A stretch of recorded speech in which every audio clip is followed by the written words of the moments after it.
నమస్తే, welcome to mid day news. నేను ప్రియా శర్మ. ముందుగా హెడ్లైన్స్ చూద్దాం. మేడిగడ్డకు బయలుదేరిన మంత్రులు, ఎమ్మెల్యేలు. ప్రాజెక్టు బ్రిడ్జ్ కుంగిన పిల్లర్ల పరిశీలన.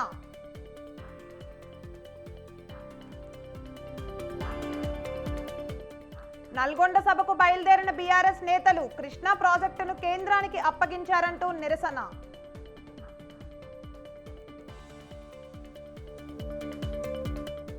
ఏకపక్షంగా అసెంబ్లీని నడిపిస్తున్నారు, రాజకీయ లబ్ధి కోసమే బురద చల్లాలని చూస్తున్నారన్న హరీష్ రావు.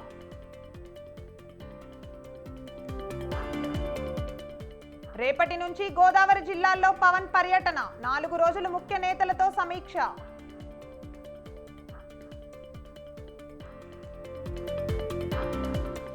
ఢిల్లీ ముట్టడికి రైతు సంఘాల యత్నం, టియర్ గ్యాస్ ప్రయోగించిన పోలీసులు, ఉద్రిక్తత.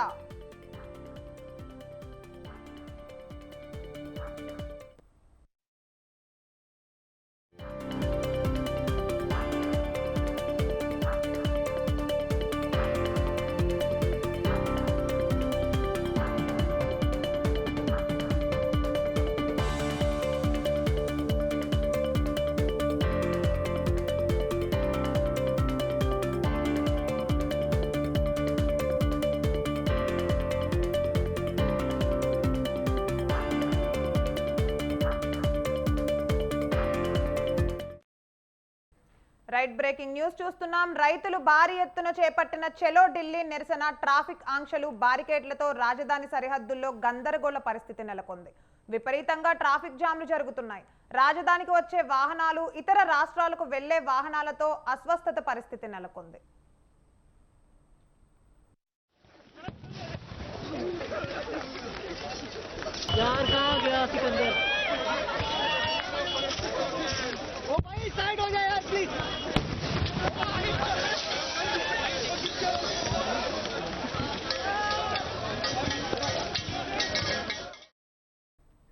పంజాబ్, హర్యానా, శంభు సరిహద్దుల్లో ఉద్రిక్తత నెలకొంది. రైతులను అడ్డుకునేందుకు టియర్ గ్యాస్ ప్రయోగించారు. దాంతో శంభు సరిహద్దుల నుంచి రైతులు వెనక్కు పరుగులు తీశారు.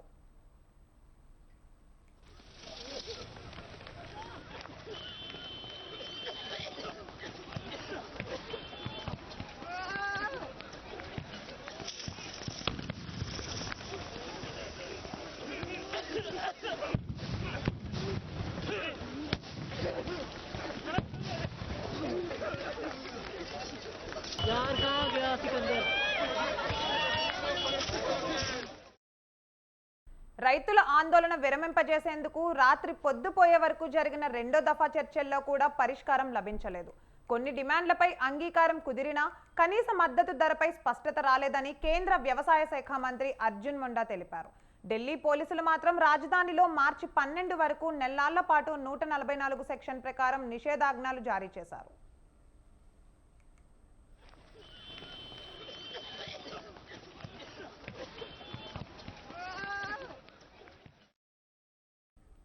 యూపీ, పంజాబ్, హర్యానా, ఇతర రాష్ట్రాల నుంచి రైతులు చెలో ఢిల్లీలో పాల్గొనేందుకు వివిధ మార్గాల్లో తరలి వస్తున్నారు.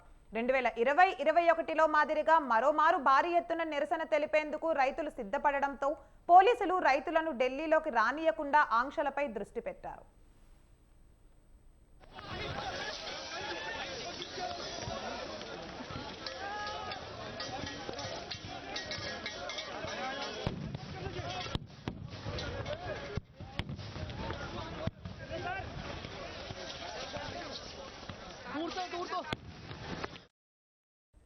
కనీస మద్దతు ధర పెంచాలి, మద్దతు ధరకు చట్టం ద్వారా గ్యారంటీ కల్పించాలన్నది ప్రధాన డిమాండ్. స్వామినాథన్ కమిషన్ సిఫార్సులను అమలు చేయాలి, వ్యవసాయ రుణాలను మాఫీ చేయాలి, రైతులకు పెన్షన్ కల్పించాలి, లిఖింపూర్ కేరీ హంసాకాండ కేసులో బాధితుల కుటుంబాలకు న్యాయం కల్పించాలని పలు డిమాండ్లు చేస్తున్నారు రైతులు.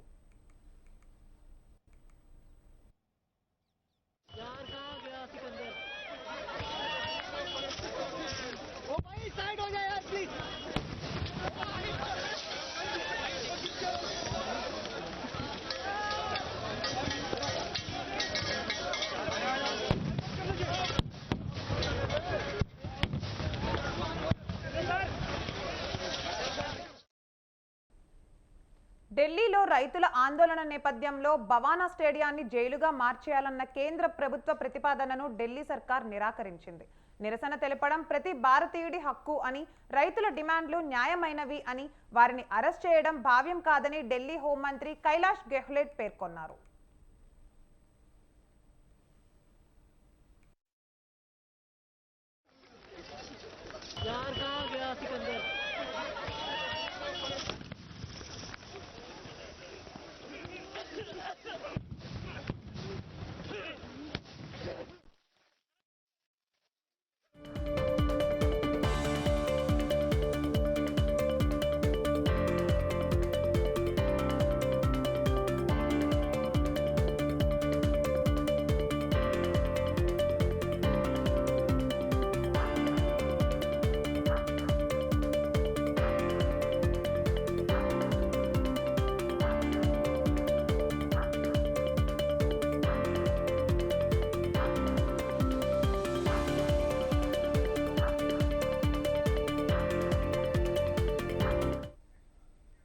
రైట్, బ్రేకింగ్ న్యూస్ చూస్తున్నాం. మేడిగడ్డ బ్యారేజ్ సందర్శనకు బయలుదేరిన సీఎం రేవంత్ రెడ్డి సహా ఎమ్మెల్యేలు, ఎమ్మెల్సీలు మరో గంటలో చేరుకోనున్నారు. 4 ప్రత్యేక బస్సుల్లో వెళ్తున్న సీఎం రేవంత్ రెడ్డి, మంత్రులు ప్రస్తుతం జనగాం దాటారు. మధ్యాహ్నం 3 గంటలకు బ్యారేజీ వద్దకు చేరుకోనున్నారు.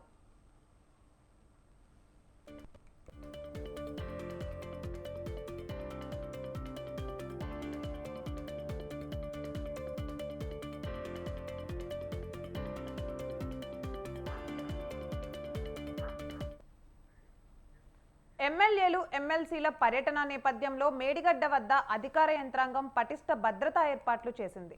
డీఐజీ, 4 ఎస్పీలు, 8 మంది డీఎస్పీలు, పెద్ద సంఖ్యలో సీఐలు, ఎస్ఐలు, సుమారు 800 మంది పోలీసు బందోబస్తులో పాల్గొంటున్నారు.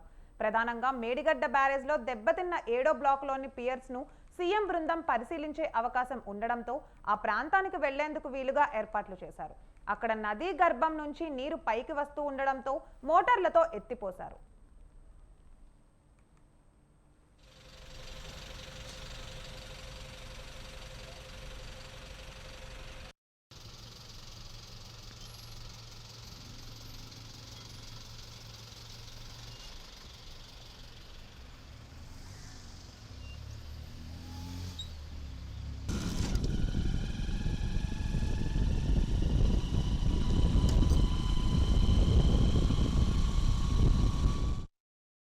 బ్యారేజ్ ప్రాంతంలో వ్యూ పాయింట్ వద్ద సుమారు 3000 మంది కూర్చోవడానికి వీలుగా సభాస్థలిని ఏర్పాటు చేశారు. కాళేశ్వరం ప్రాజెక్టులోని లోపాలు, మేడిగడ్డ బ్యారేజ్ పరిస్థితిని ఇక్కడి నుంచే పవర్ పాయింట్ ప్రెజెంటేషన్ ద్వారా ప్రజలకు సీఎం వివరించనున్నారు.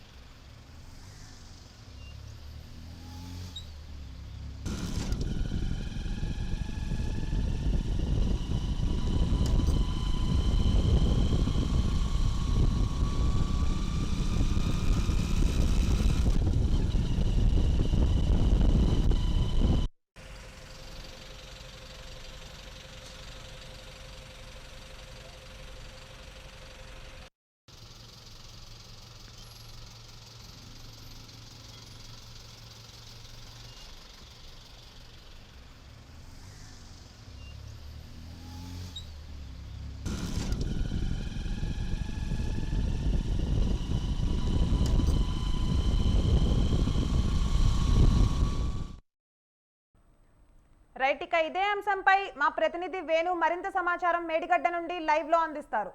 వేణు, చెప్పండి.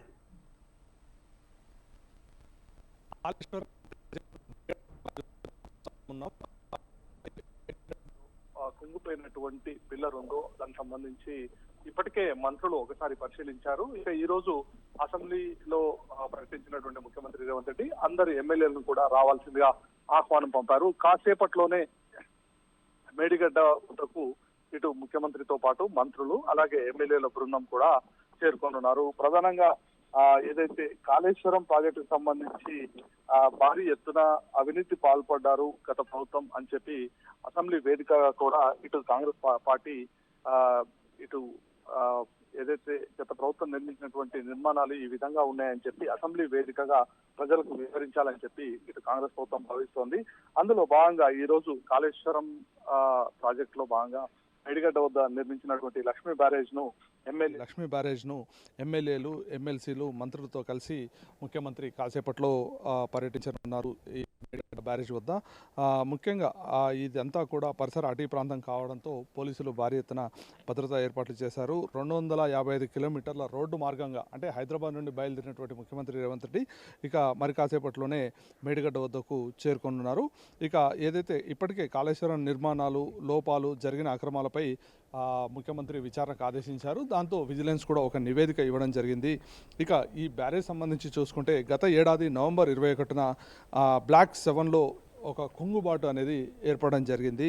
ఇక అధికారంలోకి వచ్చిన తర్వాత మేము కాళేశ్వరంపై పూర్తి స్థాయిలో విచారణ జరిపిస్తామని చెప్పి కూడా ముఖ్యమంత్రి రేవంత్ రెడ్డి ఎన్నికల ప్రచారంలో చెప్పడం జరిగింది. అందులో భాగంగా ఇప్పుడు ఈ కాళేశ్వరంలో జరిగినటువంటి కుంగుబాటు పైన కూడా విజిలెన్స్ విచారణకు కూడా ఆదేశించారు. విజిలెన్స్ కూడా జరిగినటువంటి అక్రమాలపై ఒక నివేదిక కూడా ప్రభుత్వానికి సమర్పించింది. అయితే గత నెలలో చూసుకుంటే ఈ ప్రాజెక్టులన్నీ కూడా ఏదైతే కాళేశ్వరం పైన నిర్మించినటువంటి ప్రాజెక్టులను మంత్రుల బృందం వచ్చి స్వయంగా పరిశీలించడం జరిగింది. నిర్మాణంలో లోపాలు జరిగాయి అంటూ ప్రాజెక్టు సందర్శించిన అనంతరం మంత్రులు కూడా వారి అభిప్రాయాన్ని చెప్పారు. ఇక మరోవైపు ఏదైతే ఈ విధంగా ప్రాజెక్టులు కావడానికి కారణమైనటువంటి అధికారులపై కూడా చర్యలకు తెలంగాణ ప్రభుత్వం ఉపక్రమించింది. ఈ అసెంబ్లీ సమావేశాలకు ముందుగానే ఎవరైతే ఈ ఇన్ఛార్జీలుగా ఉన్నటువంటి ఈఎన్సీని కానీ అలాగే ఇటు నీటిపారుదల శాఖకు సంబంధించి ఓఎస్డీగా వ్యవహరిస్తున్నటువంటి అతన్ని కూడా చర్యలు తీసుకోవడం జరిగింది. ఇక ముఖ్యంగా 2016లో గోదావరి నదిపై మాజీ ముఖ్యమంత్రి కేసీఆర్ కాళేశ్వరం ప్రాజెక్టుకి శంకుస్థాపన చేశారు. 2019 జూన్ 21న కాళేశ్వరం ప్రాజెక్టుని ఓపెనింగ్ చేశారు. ఇక కాళేశ్వరం ప్రాజెక్టు నిర్మాణం కోసం 7 లింకులు 28 ప్యాకేజీలుగా విభజించి నిర్మాణం కూడా చేపట్టడం జరిగింది. దాదాపు ఈ ఎత్తిపోతల ప్రాజెక్టుకి సంబంధించి చూసుకుంటే 80,500 కోట్ల రూపాయలు వ్యయమైనట్లు కూడా ఇప్పటికే చెప్పడం జరిగింది. 22 లిఫ్టులు, 22 పంప్ హౌజులు, 19 బ్యారేజ్లు, 19 విద్యుత్ సబ్స్టేషన్ల నిర్మాణాలన్నీ ఈ కాళేశ్వరం ప్రాజెక్టులో భాగంగా చేపట్టారు. ఇక 2023 అక్టోబర్ 21న ఈ కొంగుబాటు అనేది ఏర్పడడం జరిగింది. ఇక మరోవైపు డ్యామ్ సేఫ్టీ అధికారులు వచ్చి గత సంవత్సరం అక్టోబర్ 24న పరిశీలించారు. ఇక ఈ డిసెంబర్ 29న కాంగ్రెస్ ప్రభుత్వం మంత్రుల బృందం సందర్శించింది. ఇక కుంగిన తర్వాత జనవరి 5న మేడిగడ్డ ప్రాజెక్టును ఎలక్ట్రికల్ రెసిస్టివిటీ టెస్ట్ కూడా చేయడం జరిగింది. ఇక బ్లాక్ 7లోని 3వ పియర్ 1.25 మీటర్ల కుంగుబాటుకు గురైనట్లు వాళ్ళు చెప్పడం జరిగింది. ఇక మరోవైపు ఇప్పుడున్నటువంటి గేట్లను వాడే పరిస్థితి లేదని చెప్పి కూడా ఇటు చెప్పడంతో ఇక ఇప్పుడు మనం ప్రస్తుతం ప్రాజెక్టు వద్ద ఉన్నాం, ఈ మేడిగడ్డ లక్ష్మీ బ్యారేజ్ వద్ద. ఇక్కడ పరిస్థితి చూడవచ్చు మనం. ఏదైతే కుంగినటువంటి ఆ బ్లాక్ ఉందో ఆ బ్లాక్ని మరికాసేపట్లోనే ఇటు ముఖ్యమంత్రి, మంత్రులు అలాగే ఎమ్మెల్యేలు అందరూ కూడా సందర్శించనున్నారు. ముఖ్యంగా కాంగ్రెస్ పార్టీ ప్రభుత్వం ప్రధానంగా ప్రజలకు కాళేశ్వరం ప్రాజెక్టు నిర్మించామని చెప్పి ఇటు బీఆర్ఎస్ పార్టీ చెప్తూ ఉంటే ఇక ఇందులో జరిగినటువంటి అవినీతిని ఎండగట్టాలని చెప్పి ఇటు కాంగ్రెస్ ప్రభుత్వం భావిస్తుంది. అందులో భాగంగానే అసెంబ్లీలో ఎమ్మెల్యేలందరూ రావాల్సింది ఆహ్వానించారు. మరోవైపు బీఆర్ఎస్ పార్టీకి సంబంధించినటువంటి ఎమ్మెల్యేలను కూడా ఆహ్వానించడం జరిగింది. వారు మాత్రం ఇక్కడికి రావడం లేదు. మరోవైపు బీజేపీ పార్టీకి సంబంధించిన ఎమ్మెల్యేలు మాత్రం వారు కూడా మేము గతంలోనే సందర్శించాం, ఇక మేము తాజాగా సందర్శించామంటూ చెప్పడం జరిగింది. అయితే ఇటు కాంగ్రెస్ పార్టీకి సంబంధించిన ఎమ్మెల్యేలు అలాగే మరోవైపు ఎంఐఎం సంబంధించినటువంటి ఎమ్మెల్యేలు కూడా మరి కాసేపట్లోనే వచ్చి ఈ మేడిగడ్డ లక్ష్మీ బ్యారేజ్ని సందర్శించనున్నారు. ఇక్కడ అధికారులు కూడా అన్ని ఏర్పాట్లు కూడా పూర్తి చేశారు. అయితే వేణు, పవర్ పాయింట్ ప్రెజెంటేషన్ ఎన్ని గంటలకు ఇచ్చే అవకాశం ఉంది దీనిపైన? ముఖ్యమంత్రి రాగానే ఏదైతే బ్లాక్ కుంగిందో ఆ బ్లాక్ను సందర్శించి అంటే ఎమ్మెల్యేల బృందం కూడా వెళ్ళి అక్కడ ఏ విధంగా అక్కడ సమస్య వచ్చింది ఏంటి అనే దానిపైన కూడా ఎమ్మెల్యేలకు వివరించనున్నారు. ఎమ్మెల్యేలకు వివరించిన అనంతరం దాదాపు అంటే ఈ ప్రాంతంలో ముఖ్యమంత్రి రేవంత్ రెడ్డి 2 గంటల పాటు ఇక్కడ ఉండబోతున్నారు. అందులో భాగంగా ఇప్పటికే ఎక్కడైతే కుంగుబాటు కూరైనటువంటి బ్లాక్ ఉందో 7వ బ్లాక్ దానికి సంబంధించి కూడా వెళ్ళి స్వయంగా పరిశీలించనున్నారు. ఇటు ఎమ్మెల్యేల బృందం కూడా అక్కడికి వెళ్ళి ఇక తదనంతరం ఏదైతే దాదాపుగా అంటే ఈ ప్రాజెక్టులో ఎందుకు ఈ విధంగా జరిగింది, ఏంటి విజిలెన్స్ విషయాలు ఏంటి అనేవన్నీ కూడా పవర్ పాయింట్ ప్రజెంటేషన్ ద్వారా కూడా ఇటు ముఖ్యమంత్రి వివరించనున్నారు. ఇందుకు సంబంధించి ఇటు ఎమ్మెల్యేలతో పాటు ఇటు మీడియా కూడా ప్రత్యేకంగా ఈ ప్రజెంటేషన్ అయిపోయాక కూడా మీడియా సమావేశంలో పాల్గొని ఇక మరిన్ని వివరాలు వెల్లడించే అవకాశం ఉంది. Right, thank you for the updates Venu.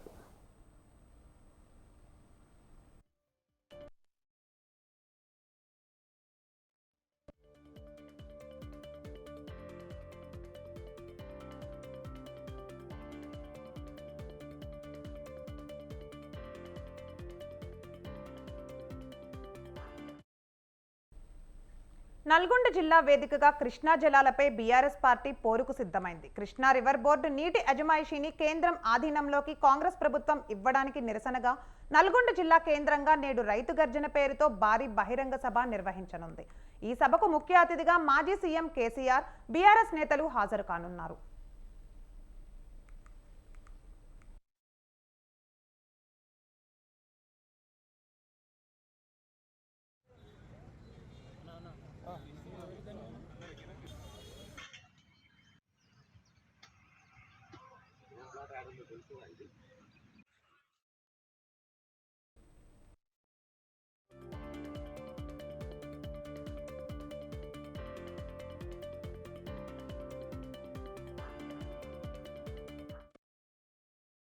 Right, breaking news చూస్తున్నాం. కృష్ణా నది పరిధిలోని ప్రాజెక్టులను కేంద్ర ప్రభుత్వానికి అప్పగించారని ఆరోపిస్తూ నల్గొండ వేదికగా ఇవాళ బీఆర్ఎస్ పార్టీ భారీ బహిరంగ సభ నిర్వహిస్తోంది. ఇన్నాళ్లు తుంటి మార్పిడి శస్త్రచికిత్స కారణంగా రెస్ట్ లో ఉన్న కేసీఆర్ ఈ సభ ద్వారా గ్రాండ్ ఎంట్రీ ఇవ్వబోతున్నారు. దీంతో చెలో నల్గొండ సభలో అసలు కేసీఆర్ ఏం మాట్లాడతారో అన్న చర్చ జరుగుతోంది. ఇప్పటికే రాష్ట్ర ప్రభుత్వం కేంద్ర ప్రభుత్వానికి ప్రాజెక్టులు అప్పగించమని తీర్మానం చేసిన నేపథ్యంలో బహిరంగ సభలో అధికార పక్షం టార్గెట్ గా కేసీఆర్ మాట్లాడే అంశాలపై గులాబీ కేడర్లో ఆసక్తి నెలకొంది.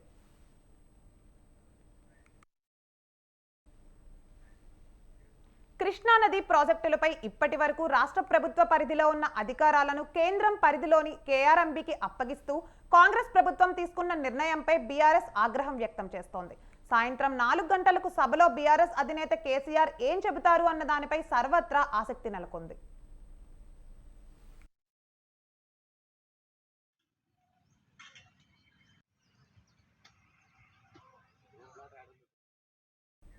మరోవైపు సభకు విస్తృత ప్రచారం కల్పిస్తూ ప్రజలను కదిలించేందుకు బీఆర్ఎస్ పార్టీ యావత్తు రంగంలోకి దిగింది. కృష్ణానది పరివాహక ప్రాంతాలపై నల్లగొండ, మహబూబ్ నగర్, ఖమ్మం జిల్లాలతో పాటు తాగునీటిపై ఆధారపడిన రంగారెడ్డి, హైదరాబాద్ జిల్లాల నుంచి కూడా ప్రజలు తరలి రావచ్చని భావిస్తున్నారు.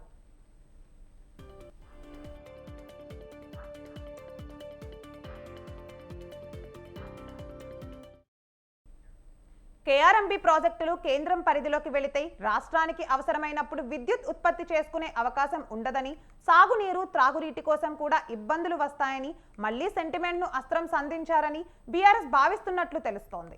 10 ఏళ్లు తాము అధికారంలో ఉండగా ప్రాజెక్టులు అప్పగించలేదని, కాంగ్రెస్ ప్రభుత్వం రాగానే ప్రాజెక్టులను కేఆర్ఎంబీకి అప్పగించారని నల్గొండ సభ ద్వారా ప్రజల్లోకి వెళ్తారనే చర్చ కూడా జరుగుతోంది.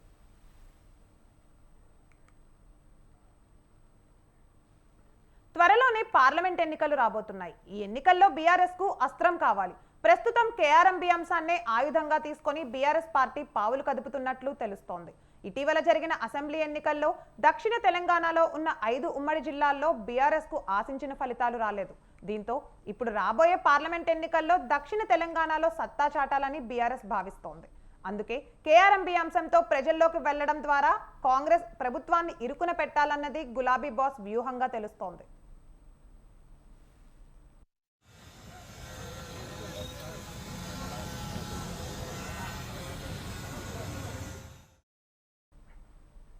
తాడేపల్లి సీఎం క్యాంపు కార్యాలయం వద్ద ఉద్రిక్తత చోటు చేసుకుంది. సీఎం నివాసం ముట్టడికి ఏబీవీపీ విద్యార్థి సంఘం పిలుపునిచ్చింది.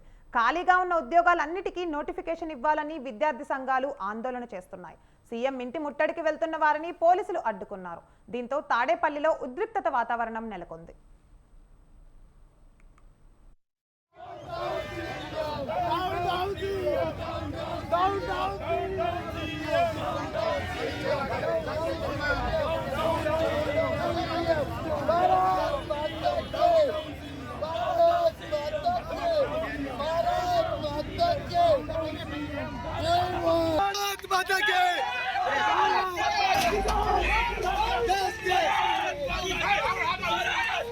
भारत माता की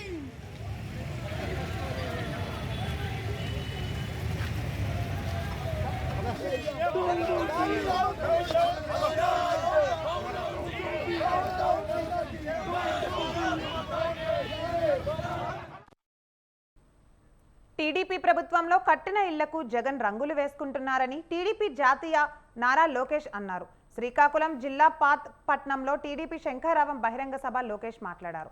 ఏపీలో టీడీపీ జనసేన ప్రభుత్వం రాబోతోందని తెలిపారు. హిట్లర్, సద్దాం హుస్సేన్ లాంటి వ్యక్తి జగన్ అంటూ ఫైర్ అయ్యారు.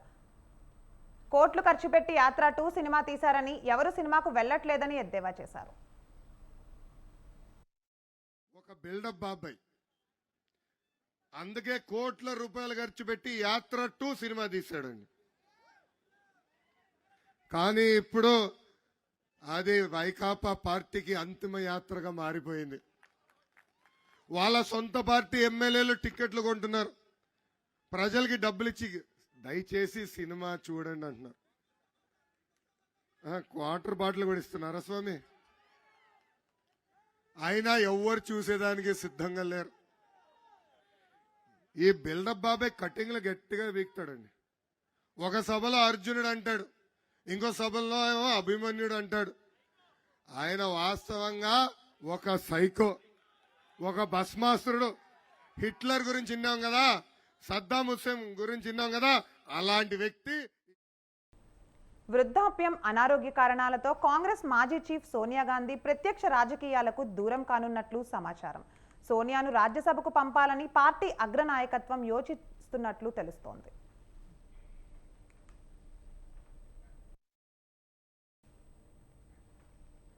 లోక్సభ ఎన్నికలకు ముందు పలు కీలక నిర్ణయాలు తీసుకుంటున్న ఏఐసీపీ సోనియాను రాజస్థాన్ నుంచి రాజ్యసభకు పంపించాలని కాంగ్రెస్ పావులు కదుపుతోంది. ఇటీవల సోనియా గాంధీని కలిసిన Telangana CM Revanth Reddy deputy CM Bhatti Vikramarka Khammam నుంచి పోటీ చేయాలని కోరారు.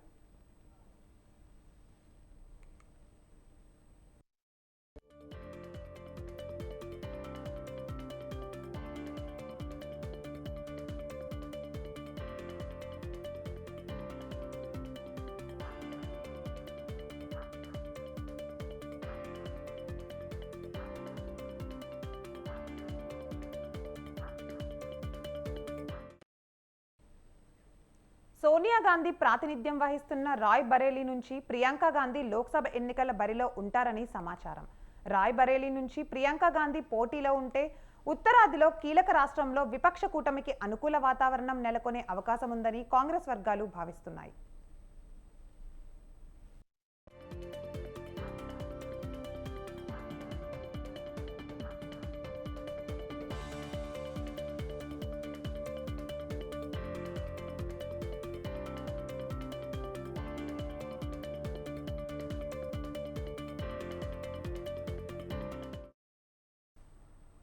భారత ప్రధానమంత్రి నరేంద్ర మోడీ నేటి నుంచి 2 రోజుల పాటు యునైటెడ్ అరబ్ ఎమిరేట్స్లో పర్యటించనున్నారు. యుఏఈలోని అబుదాబాలిలో కొత్తగా నిర్మించిన హిందూ దేవాలయాన్ని రేపు ఆయన ప్రారంభించనున్నారు. అంతకుముందు ఇవాళ అబుదాబిలో జాయోద్ స్పోర్ట్స్ సిటీ స్టేడియంలో భారతీయ ప్రవాసులను ఉద్దేశించి ప్రధాని మోదీ ప్రసంగించనున్నారు. ఈ కార్యక్రమానికి అహ్లాన్ మోడీ అని పేరు పెట్టారు. ప్రధానమంత్రి ఇక్కడ ద్విపాక్షిక చర్యలు కూడా జరిపే అవకాశం ఉంది.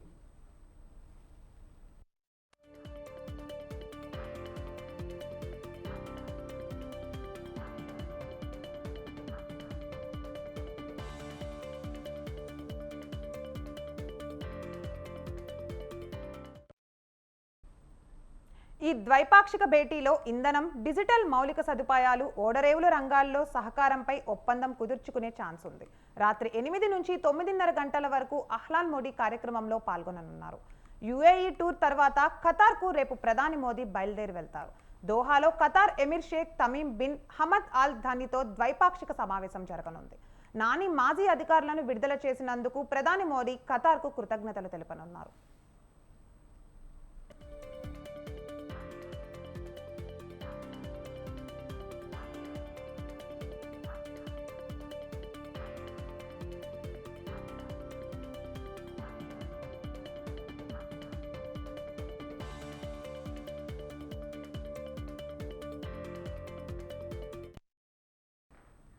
అయితే ప్రతికూల వాతావరణం ఉన్నప్పటికీ పూర్తి గ్రౌండ్ రిహార్సల్స్కు 2,500 మందికి పైగా హాజరు కానున్నారు.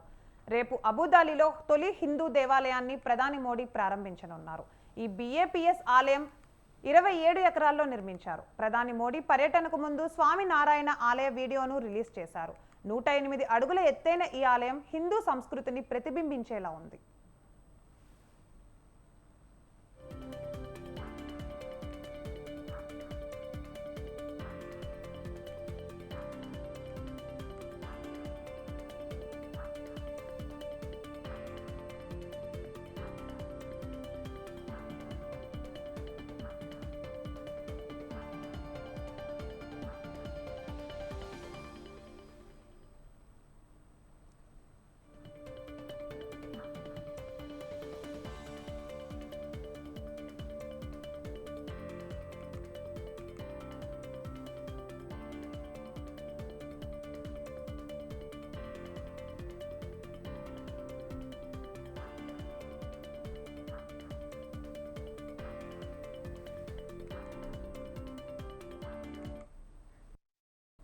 భారత ప్రధానమంత్రి నరేంద్ర మోడీ నేటి నుంచి 2 రోజుల పాటు యునైటెడ్ అరబ్ ఎమిరేట్స్లో పర్యటించనున్నారు. UAEలోని అబుదాబిలో కొత్తగా నిర్మించిన హిందూ దేవాలయాన్ని రేపు ఆయన ప్రారంభించనున్నారు. అంతకుముందు ఇవాళ అబుదాబిలోని జాయద్ స్పోర్ట్స్ సిటీ స్టేడియంలో భారతీయ ప్రవాసులను ఉద్దేశించి ప్రధాని మోదీ ప్రసంగించనున్నారు. ఈ కార్యక్రమానికి అహ్లాన్ మోదీ అని పేరు పెట్టారు. ప్రధానమంత్రి ఇక్కడ ద్వైపాక్షిక చర్చలు కూడా జరిపే అవకాశం ఉంది.